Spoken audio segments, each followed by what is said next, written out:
Welcome back, everybody, to another round of 0 Point reviews with Kevin and Jeff. You can see the bottom banner here. We're doing Night of the Comet. Kevin, I am a big fan of this film. What did you think? Was this your first time checking this one out, though, or have you seen it before? Well, it was kind of my first time. I want to say I'd seen it twice before when we watched Freddy's Nightmares.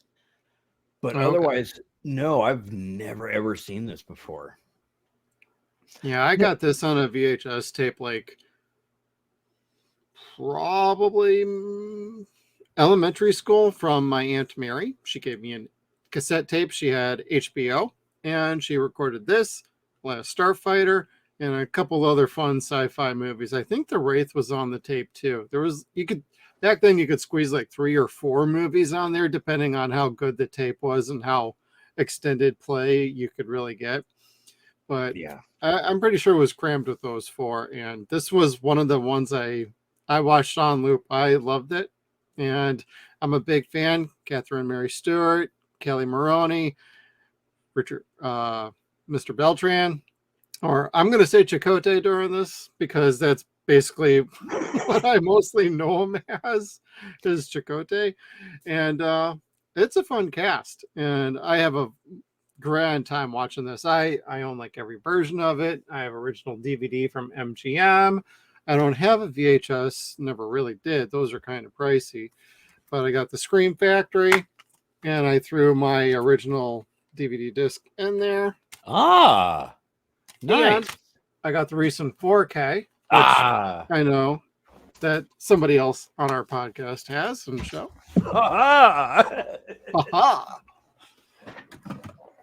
I've been excited, and I get to put it away now. And I'm such a sucker for this film. I would love to own it on more formats, but that's about where I'm going to cap out because these look awesome. I didn't get to watch it in 4K, and I want to go back and watch it in 4K, but the Blu-ray was quite stunning. It really was. Yeah, it's definitely a step up from the last time Scream Factory did the transfer for the Blu-ray, so I was pretty pleased with the 4K. I think you'll like it. Cool.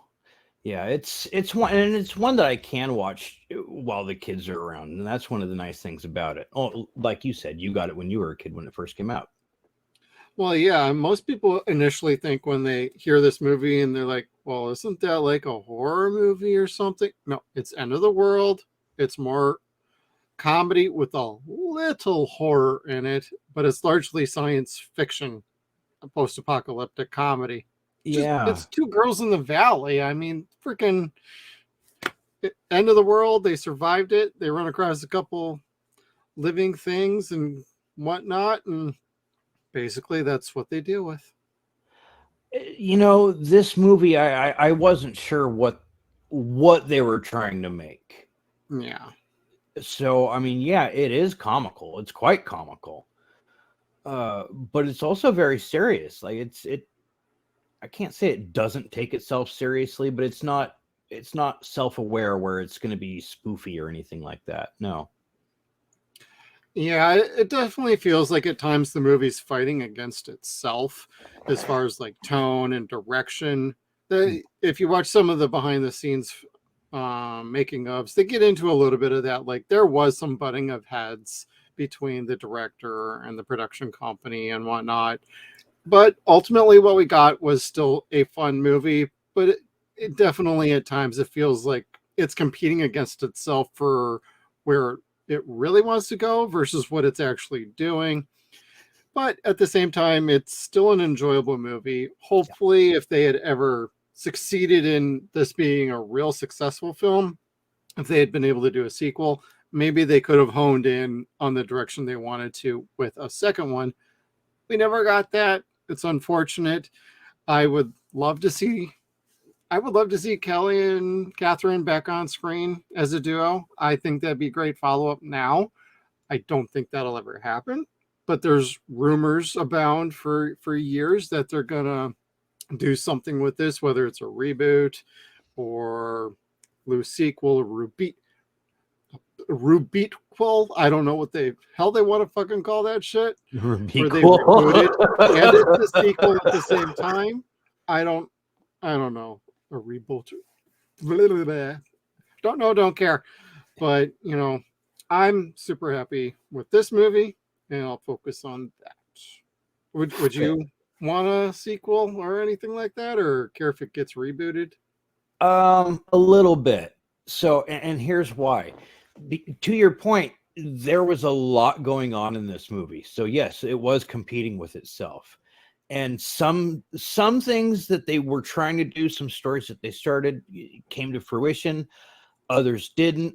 Some did, but it didn't land. Kind of like my thought I just had. The DMK is really what kind of gets me, where that's the prime example where that was super important at the beginning and you don't hear about it until the very end, where it should be a Which good I payoff. like that. Yes, I like that too, but there was really no other payoff beyond that. Like there could have been a little bit more, but the sequel, as far as, okay, not a reboot, nothing like that. I would love a sequel because there were things, like I said, that they didn't come back to that they could have. The Comet, they called it a visitor. Okay, so what happens when it does that? There was more to the Comet they could have created a story for. More to what happened to everybody that they could have created a story for. So yeah, there was a whole bunch that could have happened beyond what was happening just to Samantha and Kelly. That was worth seeing. Could have been a sequel. Yeah, if anything, and you couldn't get the original cast back, like back when this was made, is what I'm thinking here. Is if you're going to do a sequel and you couldn't get them back, could do just Night of the Comet, like the New York version, like what they're. I know it's what they're doing with The Walking Dead. They're putting it all over the world, so you see how everything is in different Oh, locations now. Like Daryl Dixon's in like France, and they're in New York City for, I think it's called Dead City now. And so everything is like all over the map, almost literally, with the different shows. But with this, if you needed to, you could have made it somewhat anthology style, where it's all in about the same time, but in different locations. Like you could go from Valley Girls to, the Midwest. You could go to Miami. You could go to Boston, of all things. I mean, there's definitely ways you could have gone with a sequel. I would, if we could get one now, I would totally go for a sequel where everybody's more grown up, even the kids grown up, and just to see where everybody's at in the world now. Because clearly, if that many people survived, there's probably more that did. And the question would be is what does the world look like now? there's that, yes. Because you have to figure, yeah, everybody and their monkey's uncle was out partying for the Comet to come by. But how many people like us are there where it's just kind of like, you know what? I'll watch it on TV later. I'm going to sit inside with the cat, have a beer, and just hang out. Where were all those people? Where were our nerds? Well, some of those people turned eventually into like the kind of half zombie state, and then eventually into dust. It's if you were protected by the steel or whatever metal surface could protect you from what was going on. Like even the stupid scientists later on are saying we should have closed the fucking vents. We breathed it in, we're dead. But then at the same time, well, if you were in like a garden shed, so to speak, and you were still breathing that air, does that mean you were still protected? Yeah, somehow she had her boombox with her, so it was somehow protecting her. Hey, because girls just want to have fun, I didn't keep the screenshot, but I grabbed one where Samantha runs away. Yeah. And instead of taking a bindle with her like most kids that would run away, she grabs her boombox. She brought that thing just about everywhere with her until it got blown up. Pretty much, yes. And gosh, I'm not sure if people should take this movie seriously or with a grain of salt because it's fun either way.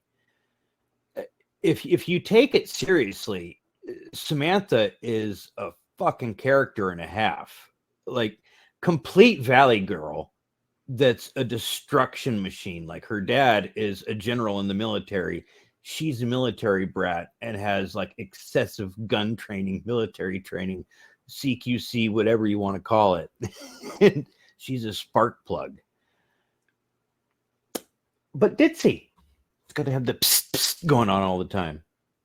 Well, and he's a major, not a general. Oh, he's a major. All right. But anyway, like I love, like everybody talks about this scene where they shoot up the car and the gun jams, and they talk about how Daddy would have gotten them Uzis, and it's so funny because that was slightly improv because they were having trouble with the guns consistently jamming, and they just said, you know, if that happened, if that gun jams one more time, just do something with it, like say something, like we'll keep rolling just to get this completed, because like if it keeps jamming, we can't keep messing with this shit, so we'll do one more take and then we're gonna cut it and move on.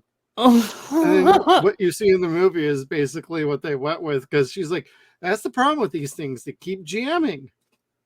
You could tell exactly. It's like great. The Mac 11 is one of the world's worst firearms, like truly the worst firearms. And I had made this completely as a joke because, and we'll get to it later, they talk about date night in the barrio. Yeah. So Mac 11, I'm like, okay, date night in the ghetto, because that's what we'd call a ghetto blaster, where they spray everywhere, not aiming at anything. Like there is no aiming with the Mac 11 whatsoever. And you hit everything except for what you want to hit, if it works, and it jams the hell up. Yeah, it's horrible piece of machinery. And again, well, most people think that they are an Uzi, but they're referring to, God, I don't know what it is, but it's a bigger type of pistol. It's two-handed. Yeah. But anyways, the way she rolls her eyes was very sincere. Oh yeah, and then even Catherine's or Reg's response is the same, and like, oh, the car doesn't know any different. Car's dead anyway. Right. It was riddled. I love the chemistry between the two. I think that's what really gels for the movie. If that's not there, then I think the movie has a problem. And the role was actually supposed to originally go to Heather Langenkamp, or she was originally going to be cast in that. Wow. Yeah. No kidding. As Samantha or as Reggie? I believe it's Reggie, if I remember right. Correct me if I'm wrong. Put it in the comments below. I didn't write this down when I was doing research, but I do remember that from years past. Heather was originally going to appear in this movie. I don't know the story about why she wasn't in it, but that's who initially was being considered for the role, at least. That would have been awesome. I mean, I can't complain. Catherine was amazing. I loved her since I saw her in Last Starfighter. I think was the first time I saw her. Same year as this movie. Was that also? Both were 1984. Huh. She had a hell of a year in 84, in my opinion. 84 was the best year in the history of cinema. All the best 80s, movies bro. came out in 84. Well, yeah, like a lot of great movies came out 84, 85 a little bit, 86. Godzilla 85 was fucking awesome. That was cool. I mean, not that anyone could ever see that again, but unless you know where to look. That's true too. Most conventions have them. Exactly. They may not be the best quality, but they are still accessible. It wasn't the best quality when I saw it in the Granada Theater in 85 either, but what are you going to do? Well, and for the longest time, like Night of the Comet was really difficult to get a hold of, even on VHS tape. I remember that like growing up because I wanted to watch a better version other than like the extended play on a VHS. Because if you remember right, those did great. Picture quality on that was kind of crap to begin with. Yeah. And then you put it like combined with like 3 or 4 of the movies on the same tape. It was just like, oof, this is kind of rough. Yeah, and I wanted a more going in and out Yeah. I wanted a more better rental copy of it, or non-rental. I wanted to actually buy it, but back then some of those freaking movies were hella expensive. Like to get Yeah. an original copy, like back when it first came out, a lot of those were like over $80 to like 130 for what the video rental stores were doing. And when it finally became mass produced, like I never got a copy of it at that point. I think Good Times put out one that was finally around the cheap price, but about that time I kind of just was like, whatever. I wasn't like too big on physical media at that time. Once it hit DVD though, I was like all over that the second I got it. I still have the cover art somewhere. I just combined it into my case up here. I'm really surprised that I missed this one up until now. Like, Mm-hmm. I was aware of the story, but like I said, only because of the episode of Nightmare on Elm Street, where Wally gets turned into dust. I had no idea that was this movie until you told me. So I'm kind of like, well, okay. And that was Well, a did you great like episode. that? That was pretty interesting, wasn't it? It was. It dragged for me as a kid. So I don't know that I would have liked this as a kid. I enjoyed the episode now as an adult, and I enjoy Right. the episode. I enjoy the movie critically. Like, is this something that I would watch all the time as a horror film or as an apocalyptic type film? No, not necessarily, because to me it does feel long. The turning into dust thing, I thought that was going to happen throughout the movie, but it happened once and that was it. Honestly, it doesn't need to happen any more than that. Like, it was just perfect happening just that way. Right. And I like how it's kind of timed at the beginning to where, well, the meteor's already long gone. It's going to be gone for another 65 million years on its rotation. So it's done and over with. Now you just have to deal with what's left of the world and of humanity, whatever's left. What's And really this funny is I don't think you see any like even animals at all. well, actually, where is he? Here we are. Oh, you talking about the dog? Yep, Muffy. Muffy. I didn't realize this until I was making the picture. I'm like, Really? oh, snap, there's dust on the floor.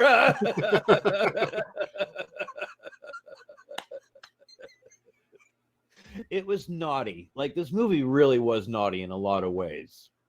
Totally Well, it's a safe lot to of watch humor with that you kids. can't get away with like these days. Like you make a joke like that now, and I mean, yes, some of us older generations will be like, no, that's what we grew up with. Others are going to be like, can't do that. Nope, not okay. Like when they talk to fucking Hector and he's talking about going to, the barrio or whatever, all those kind of jokes. It's just like, oh, okay. We're just going to throw it out now. Reggie's a racist ass bitch. and she's lucky she knows how to fight, because someone one day would have handed her ass had they all not turned into red dust. I don't know where that whole this gun's only good for date night in the barrio thing came from, and I don't know where Hector came from, but when that happened I was like, Hector, like, do I Skeletor? Yeah, do I put a picture of Tor Johnson there? Do I Throw up the logo for Tor Books? I don't know. Tor Books?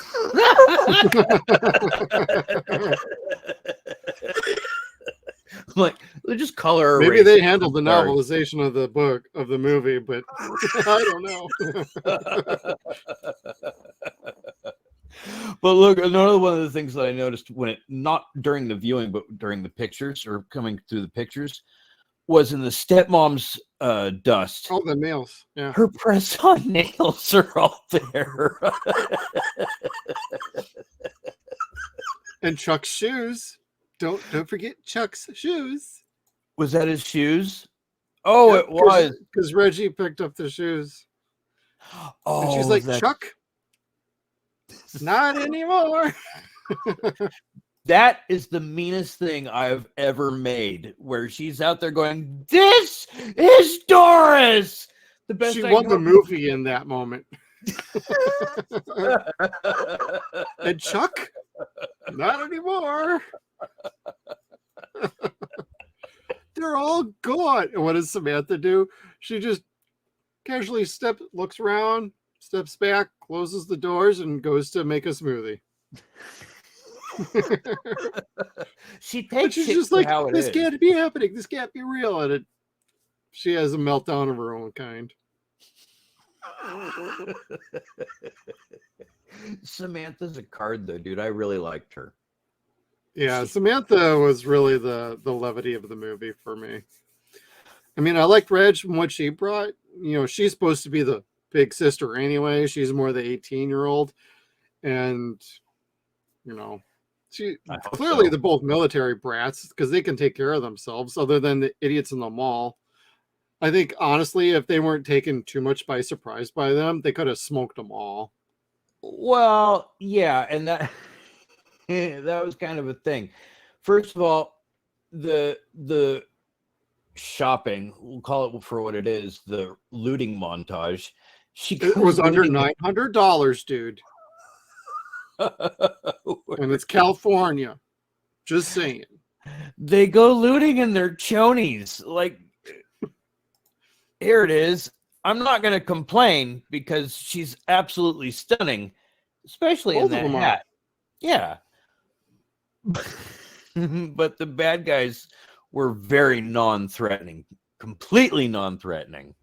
They were more creepy than anything. Well, I mean, let's look at the anatomy of the bad guy. There were lawyers watching them through the security cameras. Yeah, creepy creep for one thing. Well, they were stock boys. I totally see it. It checks. I'm fact checking that. They're what we like to call Morlocks. Something like that. Basement dwellers. But this guy is like completely non-threatening with his dark sunglasses in the mall, an ascot, monogrammed bathrobe with probably somebody else's name. Wannabe Hefner. Yeah, leggings, under go-go boots, and a .38 revolver with BMX gloves. All right, we're doing fashion scoring now. What do you score that on a 0 to 10 point scale, Kevin? I'm giving Willie a 6 there.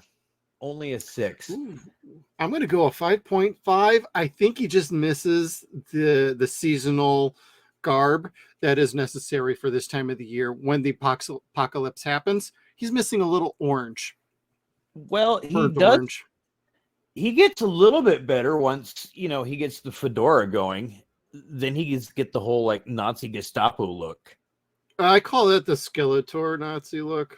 The Skeletor Nazi look. Skelatzi. All kidding aside, I like this very much. The makeup effects I thought were pretty good especially on this guy. The first zombie we meet, I was like, well, they're not zombies. They're not like dead already, but they're clearly something's happening to them that's changing them. Yeah, I call him Tyrone.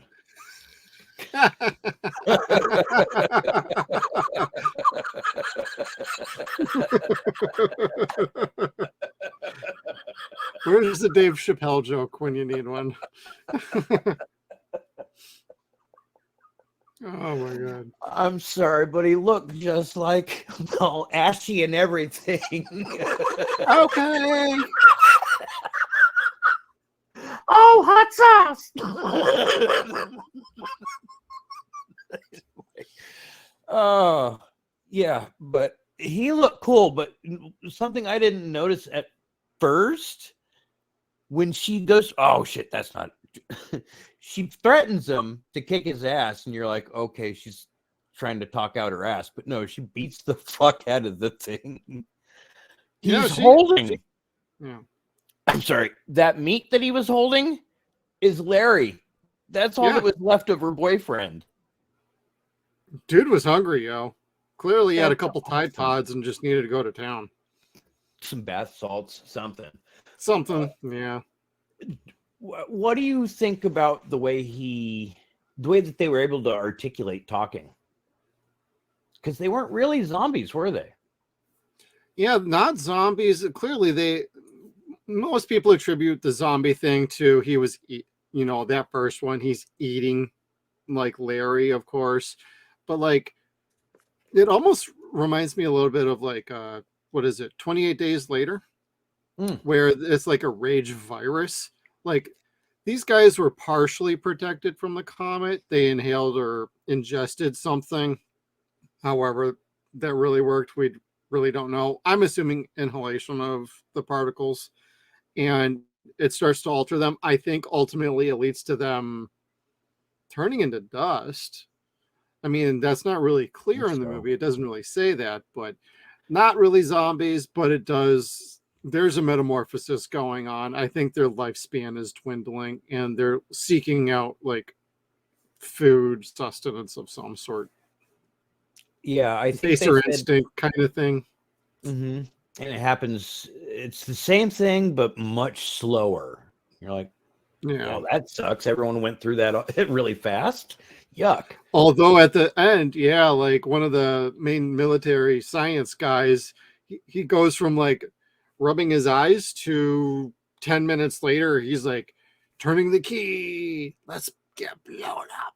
Oh God, that was glorious though. Look at him. That was dope, dude. He took out 2 assholes with 1 bomb. With 1 bomb. Jeffrey Lewis is amazing. I love him in everything. So good. Him without the mustache was driving me nuts, though. I've seen him in so many things with the mustache that it was just driving me crazy.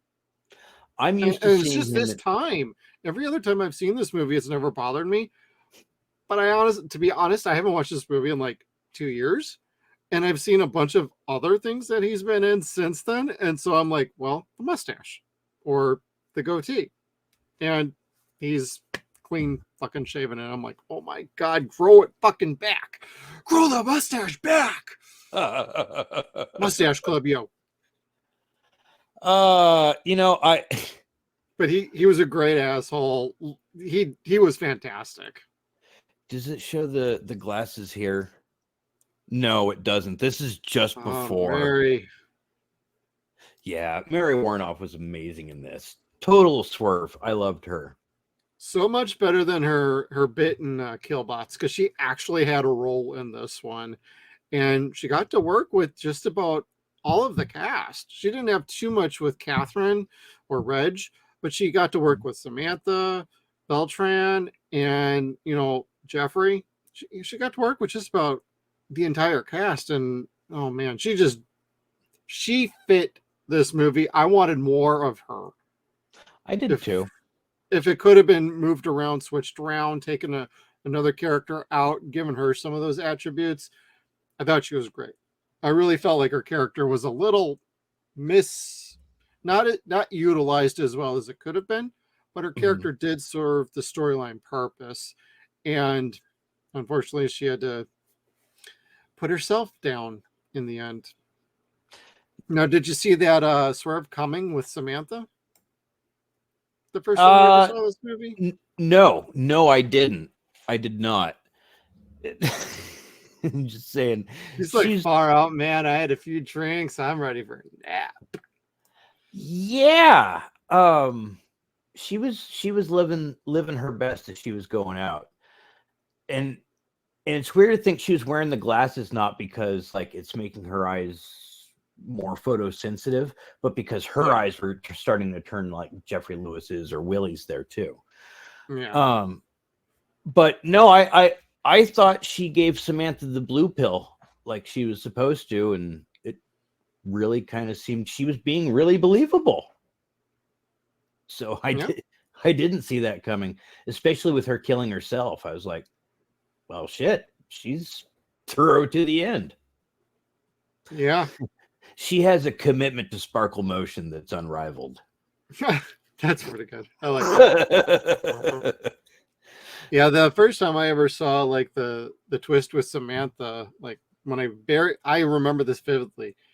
I thought first time I ever saw this movie, thought Samantha was dead. And when they popped the trunk and she lurched up, I remember as a kid going, oh, that's really cool. She's not dead.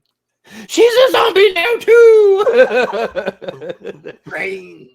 No, And she had a cool, like, Metal Gear Solid type outfit on, like, completely ready to go stealth mode. Yeah, when they got the outfits at the tail end of the movie, I'm like, okay, here we go. They're really ready for this world now.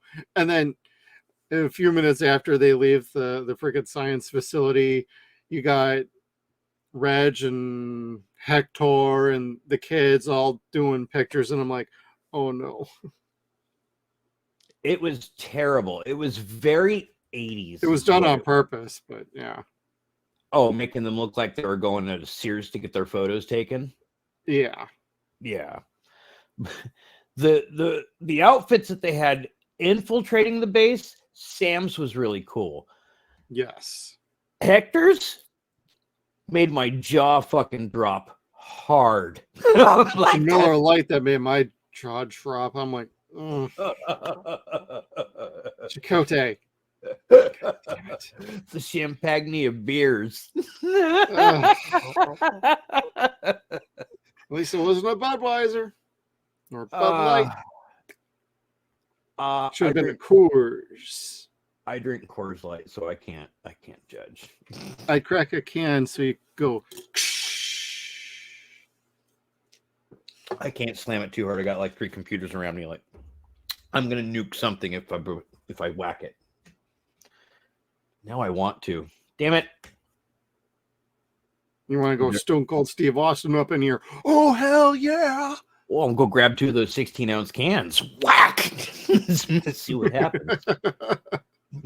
And there goes the show. Technical difficulties. Our first 0 point for the evening. We are 40 minutes in. Yes, our first 0 point, 40 minutes in, give or take. But I also remember I clip out the first few minutes, so it's really going to be about 35. We'll see. Give or take. But to tie it back around, the radio station was a great spot to go for them when they first started learning like everybody was dead. They're like, hey, the radio's still alive. They go down there and everything's automated. And they're just like, what the fuck? That's where they first meet Hector. That was fucked up because, of course, that's what's going to happen. Like, there haven't been like DJs hanging out in radio stations in God knows how long. But I love that Samantha starts farting around with the radio. Let's crank this shit up. Yeah, it's just like instantly having fun. Yeah. Like, how can you not? I get it. When there's a microphone there, there's music there, you can do whatever the fuck you want to do. Microphone, keyboard. Yeah. We love them. We love them. Totally. ASMR. Oh, I can't make hand farts anymore. Sorry. Nothing to edit. Oh, I haven't done that in years. Oh my god. I have like a hyperactive pituitary gland, so my hands are ordinarily sweaty, but they're not right now. I like it. I like it. 3 snaps. But I love one of the things that Reggie does, or not Reggie, I'm sorry, Samantha, aside from playing with the radio because there's nobody else to listen, she goes cruising and drinking and driving because there's nobody else around.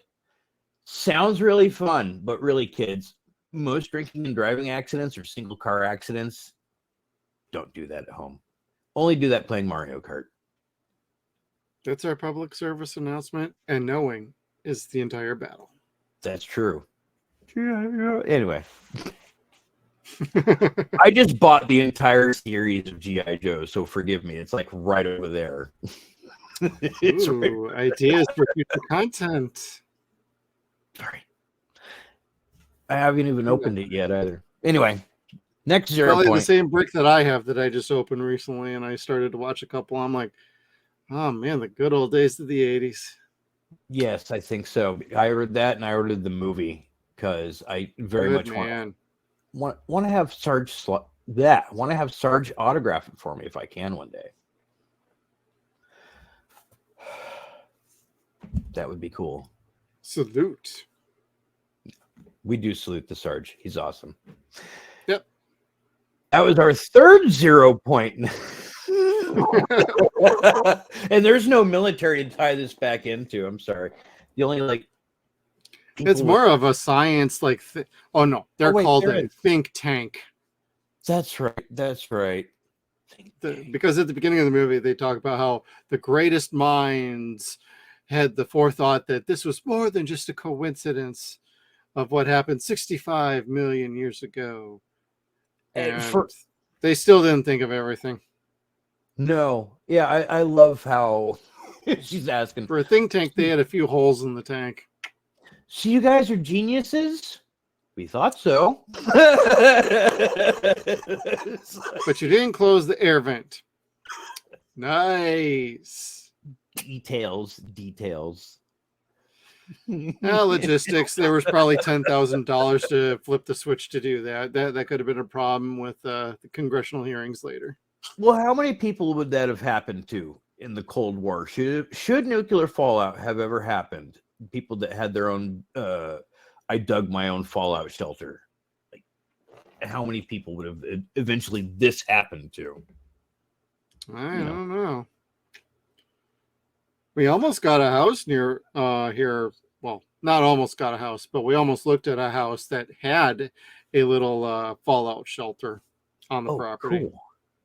That would have been dope, but that was a little out of our price range, and somebody had already snapped it before we even had a chance to even look at it. But that was on one of our possibles. So it was like, maybe, but somebody snapped it up. That's okay though.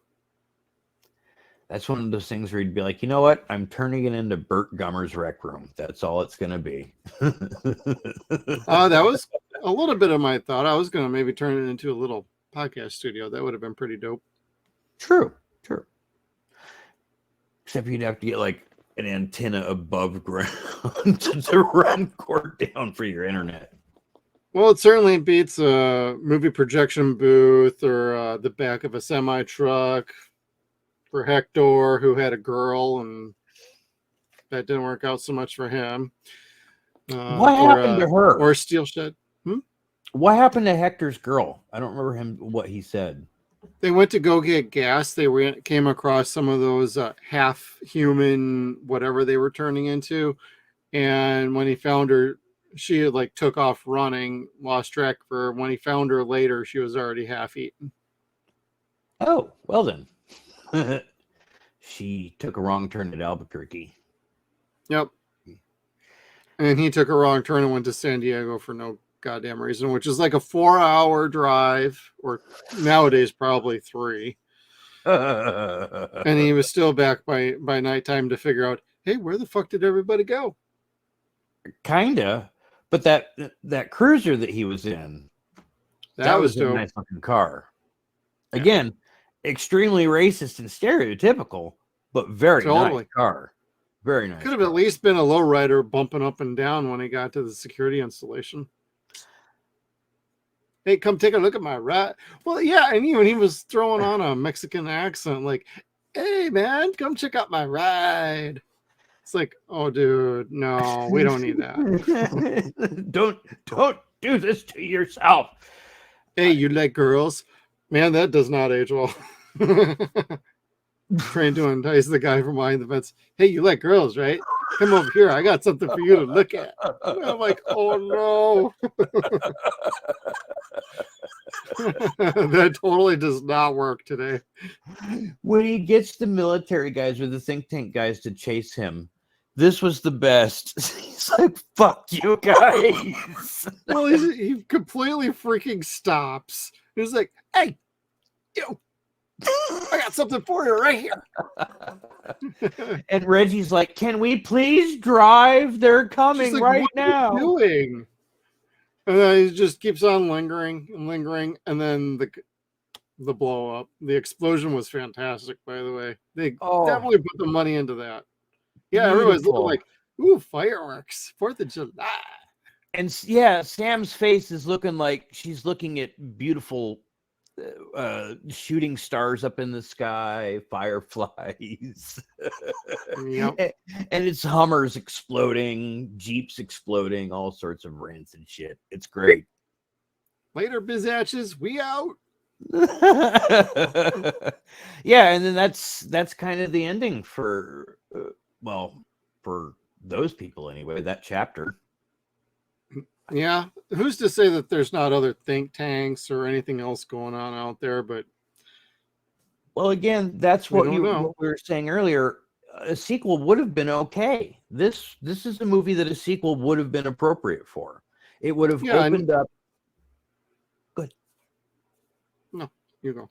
Oh, I was going to say it could have done like what the John Wick movies do, open up chapter by chapter. To your point, it happened in this point of the world, in this point of the world. Nothing happened in this point of the world because it was raining during that time. You know, there's a bunch of different directions they could have gone. Right. Easily, you could have kept it somewhat low budget. I think that worked to this movie's strengths, actually. And I think it did pretty well for what they had for a budget. It looked great. They could have kept the same budget. If you needed to, you could have dropped it a little bit. But like they shot this in like the early morning hours, and it works. It looks haunting. Like they legitimately shot this. This isn't like some CGI or the volume or matte painting. This is all legit. And if you look carefully, you can see the window washers on one of the buildings early on. Oh, really? The zombie washers is what some of us call it that are fans of this. They're still up there. If you blink, you miss it, though. You have to be looking for it on the wide city shots when she's on the bike and everything. So, okay, about that, two things. One, the shot that we were just looking at, that's what you see the majority of the film is a red hue in the sky. Yep. That's very cheaply done, easy to do, and convincing. So it was really fun. I was trying to explain that to my wife today, and she's like, okay, and that worked for a whole movie? I said, yeah, it did, because when they took it away, you're like, oh, everything's fine now. It felt better. Yep. The rain washed away what was still in the air and still on the ground. So everything, that's why they showed that as an important visuals to show you all the stuff that was turning everybody is now going away. Yeah. And now what's left is the world anew. And what happens from here? I mean, you could call that a cliffhanger. It's really not that big of one. It's enough of one to entice people like, you know, there's more you could do with this. And that's what you want. You want that feeling of you can do more instead of like, oh, you motherfuckers just clipped me off on a goddamn cliffhanger. Fuck that. No, this is like the end of like, you know, Buckaroo Banzai. Buckaroo Banzai will return. And of course they never did. You know, a lot of movies would do something like that. I'm not saying you had to do that at like the end of the credits and be like, no, the Comet will return.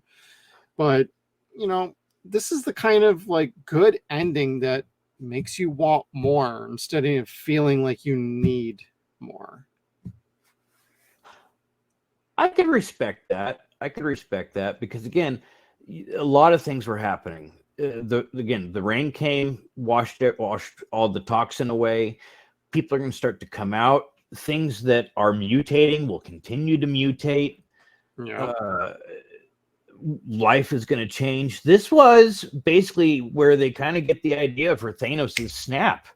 Like the dust didn't go away at first anyway. Damn it, it's not working. Oh yeah, I need an son of a gauntlet. Shit. Oh well. Not a prop I have around here. Sorry. That would be pretty dope to have, but any of those I've ever looked at are expensive. I'm like, nope, not going that route. I almost ordered some Wolverine claws for Halloween.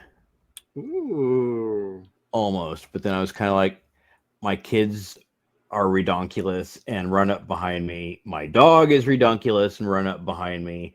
I'm stupid and don't pay attention to shit, and even at 43 years old would run around the house with Wolverine things going, oh, snick, snick. You want to go to the mall if the world ended and go shopping? Oh, I totally would, but I would not have my montage shopping. shopping. The stores are open. Okay, so Totally if the would have world done ended, that. what would you do? Like if this was Night of the Comet, what would you do? I would most definitely have gone to the mall. That would have been my jam. Pillage all the movies that I wanted at that point, and probably go home. Like, is there a bunch of shit you could do? Yeah, but there's all these movies I finally have time to watch. Yeah. I don't know. I don't know. Like I said, going to the mall would probably be definitely one. Hopefully someone would be there working the Orange Julius still. I don't know. Or at least What leave the would you? machines up and running. Up and running with the recipe book there. Oh gosh. Universal Studios. That would be dope. I'd want to see behind the rides and on the back lot.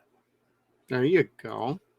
Definitely. I'd probably go to a, sporting goods store, get guns. That would be the smart thing to do. I'll do the smart thing first. Gas, toilet paper, of course.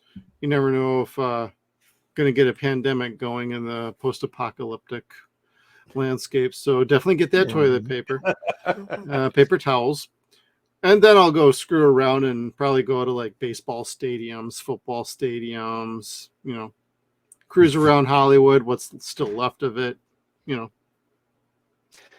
What's left of it? Well, there's a whole bunch of stores and places in cities like that are just fantastic that would be great without people around them.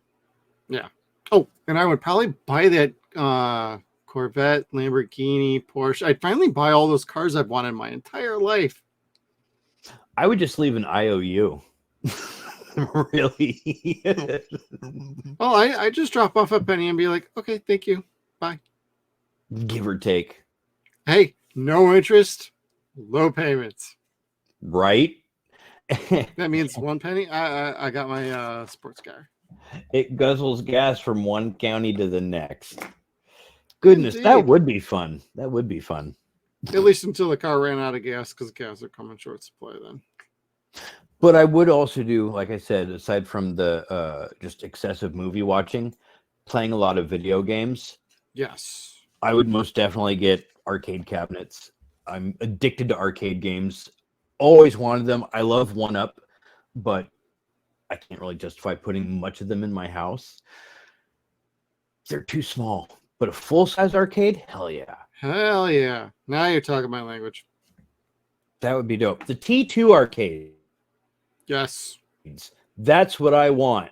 That and X-Men and Turtles in Time and and of course I want original Contra. Street Fighter. Ooh, hey.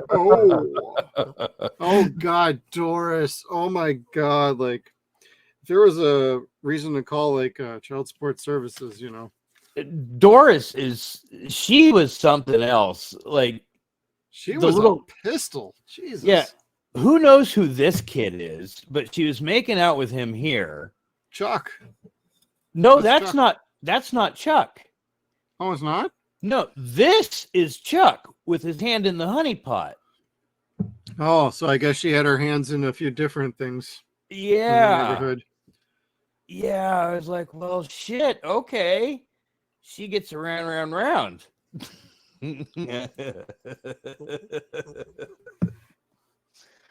So, but yeah, that was one of those things I noticed. Sorry. Well, Kelly had a great slap, or Samantha.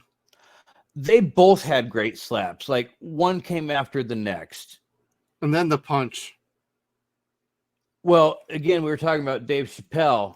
Samantha got to return the favor, which was great because, whoops, no, go back. You get to see a little bit. I'm not clicking on anything. No, it was me. You see a little bit of that reverb in her cheek there where she gets slapped. Yeah. Well, it wasn't like a full powered slap. I think she was just trying to like snap, bitch, back off. Oh, but it got her attention though. But yeah, you could see Doris had her fucking arm all shifted and shit when she put that shoulder in and knocking Sam out. Oh yeah. Damn, grabs her shirt. It's like she was ready to play hockey. Yeah, that was like a hockey fight. Yeah, I went to the fights and a hockey game broke out. No shit. Oh, another thing that was really cool, and we didn't talk about this one yet, the makeup, not so much for the think tank guys, but the cops. These guys were awesome. Yeah, this is where the prosthetics really came into play for like the zombiness of the movie. I would have liked to have seen more of this, but I liked this scene for what it was, as far as her having the Inception dream within a dream. But then I'm also to the point, well, okay, can we let her clean up from the first nightmare before she has the second nightmare? Like, the first one was scary enough. let's clean up from that first. Oh, like it's never happened to you. Fuck off.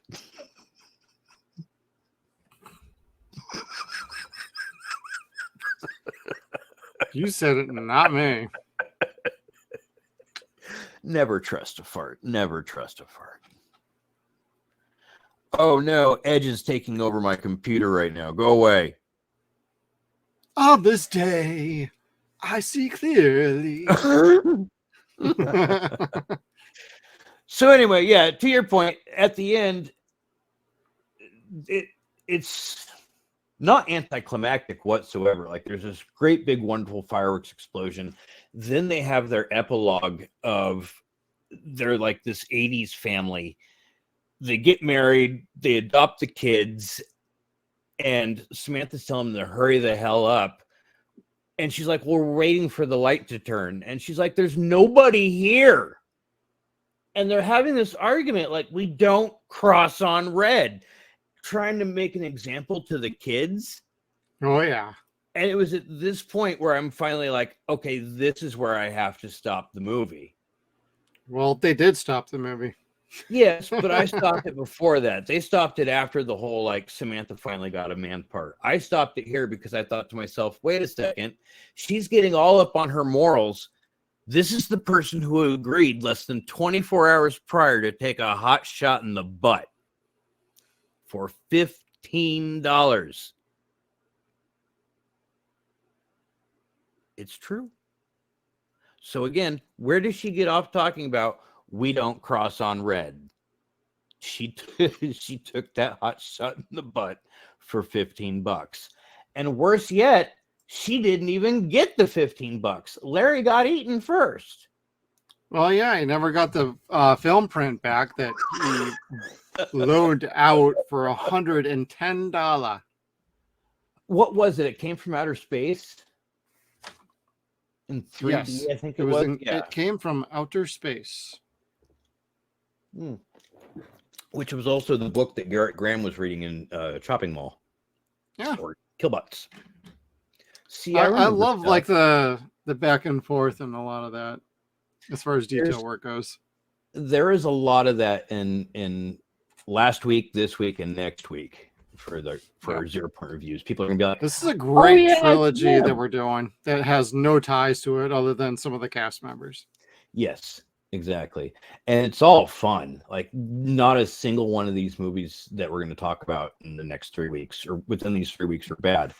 So what I was making the point before about, and I derailed myself, the second point is there is a lot of padding to this movie.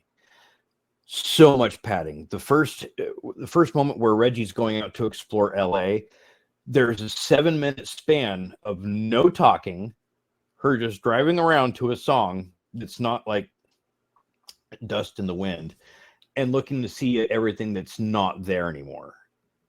Not a bad scene. It was just 7 minutes long, and you feel that sometimes. That was my only complaint to this film. Otherwise, it's nothing but great actors. It's wonderfully performed. It's a great idea. The makeup effects are fantastic. It just runs a little slow for me. I can see that. I mean, there are a couple of moments where some pacing and some editing could have been done. You could have clipped out a couple minutes overall, maybe. Not like, Chopping Mall where you could have cut out like 10 or 15 minutes and it might have worked to its benefit a little bit more. But, that at that point, it's just being nitpicky for the sake of being nitpicky. A lot of the movies back from this era had a lot of these similar problems, and as kids, we can either deal with it or we find something else to do. As adults, this gives us something to talk about because we go to the internet. Well, we go to the internet, we look up stories we've never heard about or we've heard about a million times, and we're like, oh, I want to make sure I got this story right. But for all the flaws of the movie, its tone, its direction, its pacing at times, it can be a little all over the map. Does not take away from the enjoyment factor of this movie at all. No. Only thing I think a lot of people are a little spot on about is it felt like this movie wanted to be more of a horror movie. And it's too bad they weren't able to dip into that a little bit more, give a little bit more tension and scares to it, heighten that atmosphere just a tick more. You could still keep the story as is, but you could have raised the tension just a little bit more. And I think it would have made a bigger impression on people. But it's not really a problem. Just something shoulda, coulda, woulda. Maybe they wanted to and they couldn't. It's nothing a sequel couldn't have helped. Still could do. Just saying. Got two beautiful, wonderful actresses, still vehemently talented, and they'd be perfect for this. I don't know if Robert Beltran would be willing to come back for this. I doubt it. Whenever he's done autograph signings and somebody brings him up Night of the Comet, he's just like, really? Night of the Comet? Okay. It was racist as fuck towards him. What do you want? But I'm sure I would be totally down for the guy who played for Danny Mason Keener would be great to come back with Sam, and they have their own kids. Catherine's got her kids, or Reg, I mean. I know I keep going back and forth because I follow them both on Facebook and Twitter. They're wonderful. Definitely check out their pages too. We'll throw links in our description below as well. So be sure to go check those out. Kelli is fantastic with her fans. So is Catherine. Just highly recommend. But just wonderful people. I'd love to see them dip back into some of these wonderful movies from the 80s that they did that people still hold in such high regard. There is definitely a following for Chopping Mall. Night of the Comet, I would say, is definitely a bigger following. The Last Starfighter that we're doing next, that is the coup de grace of the cult classic film trilogy that we're doing right here that star these wonderful actors and actresses, and I'm looking forward to that one. But Night of the Comet, I love this fucking movie. Can't get enough of it. I have to 0-point. I apologize. Go ahead. So nope, it's allowed. It was something I wanted to mention last week in Chopping Mall, where we talked about how weird it was that 2 or 3 different couples were having sex within 13 feet of one another. Huh, yeah. Inevitably, one of those guys would fart at some point, and that would destroy the entire room with laughter. Or burp. Yeah. Well, if a lot of these movies had the foresight years ago to record behind the scenes things, outtakes and whatnot, oh goodness, they would have, and that stuff would have been great on as extras for any of these kind of movies that we talk about from especially the 70s and the 80s. Yeah. Mid 90s, they start to do some of that stuff. A lot of these great movies, you just know there's a story behind some of these scenes.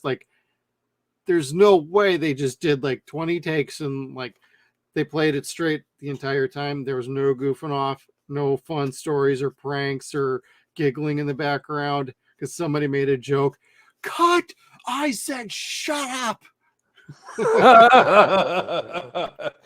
What I would like to know is how many takes or how many TVs did they destroy with Sam pushing that big ass 36-inch TV down on top of the mall rats? That's a good question. That was rad. Speaking of military brat, that was fantastic. big fucking TV. Hey guys. I would probably ask like a little bit more on like the costume design. Like, Oh. did you get to say a little bit into what some of the clothes you could wear? Because clearly somebody had a thought to put Kelly in a cheerleader outfit. I don't think that was really entirely her call. Or lack thereof. Like, there were questions with wardrobe. Not many, but a couple. Yeah. Oh, I don't think the movie was absolutely like hurting. Like, no nudity. They didn't drop any like F-bombs or swearing. There was no gratuitous like violence or anything. It was all pretty lighthearted. Like, seriously, I'm curious. Like, what was this rated? I've never really looked for that. Oh gosh. I suppose I should have looked. PG-13 maybe? Yeah. Yeah. Huh. Even on the back of this thing, Chuck looks like he's got his hand in the honey pot. His own honey pot. He's mimicking Al Bundy on the back. It's kind of funny. Yeah. Oh, that? Anyway. I don't have that. What are you? That's my Scream Factory Blu-ray. Oh, okay. It's the original one. It's not on the 4K. It's not like that, I don't think. Oh, yeah. No, this is all I got on the back of the 4K. Yeah, 4K is just the wall of text and just a little image. With a whole bunch of features. Yeah, for people curious, like the flip side of my Blu-ray is the horrible that one. custom art that they did, or commissioned art. I hate that. The slipcover is hiding in a box somewhere because I think it's horrible. Scream Factory, in their infinite wisdom, when they were messing around with different artists, they had. I don't know who did that one. I don't care. I don't like it. So I'm a big fan of the original poster art. I think it's just fine. You see that in our thumbnail too that I made. And Kevin's background. Yes. Which I really like the eyes in that. They're really pretty. Yeah, there's some great thinking along those. Mm-hmm. I mean, I only messed with this a little bit. Here, let me move. Right. But this was just a beautiful shot in its conception and its execution. I liked it. Yeah. So I just like racked my green screens right across the room. Yeah. I was going to say, if everything just kind of like falls and clashes down, I apologize. That would be the last 0 point for the evening. You have any other fun slides for us before we wrap it up? Oh, fun.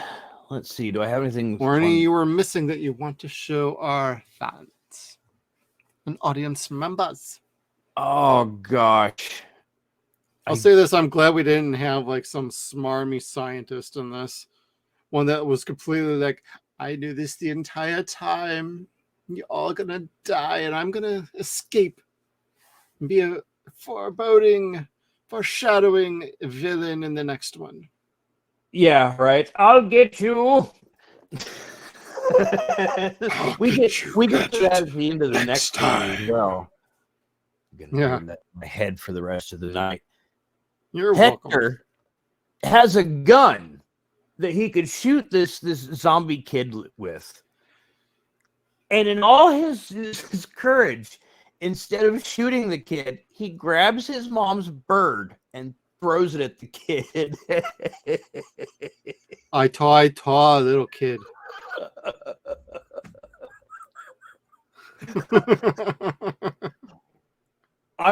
I'm not for hurting animals in any way whatsoever. I don't like birds anyway whatsoever either. So to me, that was funny because of course I know there's not really a bird in there. It's one of those. It's funny because it's horrible things. But yeah, all I could think was like, "Fuck that bird!" Throw it at it. Kind of like on Mars Attacks. It was the right thing to do, is throw a bird at something. Oh yeah. Yeah. But no, I think that was all of the actual good things I made this week. Oh, the ladies that went to go see Santa Claus. Oh. It's, Yeah, this was actually centered around Christmas, actually, which is really funny. I never really thought about this as like a Christmas. Nobody's thinking this is a Christmas movie, but it is kind of funny. Except for Hector coming back dressed up as Santa Claus for whatever reason. Was that what he said? What do you want if I come back? I'll come back dressed as Santa Claus? Is that what it was? Oh, I have to think about that. I actually don't remember. I don't remember. I may have stepped away at that point. But, yeah. I mean, that was really neat seeing him like going into the radio station, then running back across the street, then going back in. That's kind of funny. What? They have guns in there. Well, there's gifts, presents that. Anyway, yeah. It's all that cash he robbed. I mean, at that point, no one needs it. Or maybe he was just trying out for Bad Santa later, and he lost that role out to. Anyway, was never a fan of that movie, but never saw it actually myself. So anyway, that'd be the last 0-Point review for the evening. And you can thank me for that one. And I want to thank everybody who has tuned into this video to check out Night of the Comet with 0-Point Reviews, Jeff and Kev. We want to make sure that you hit that like button, comment below. Do you have any fun thoughts about this movie or the cast of the crew? Anything below? We want to hear it. And, hit that subscribe button and that little bell notification. We're roaring towards 250 subscribers, and we'd love to have you along with us. And thank you all for checking us out, and we'll see you next time.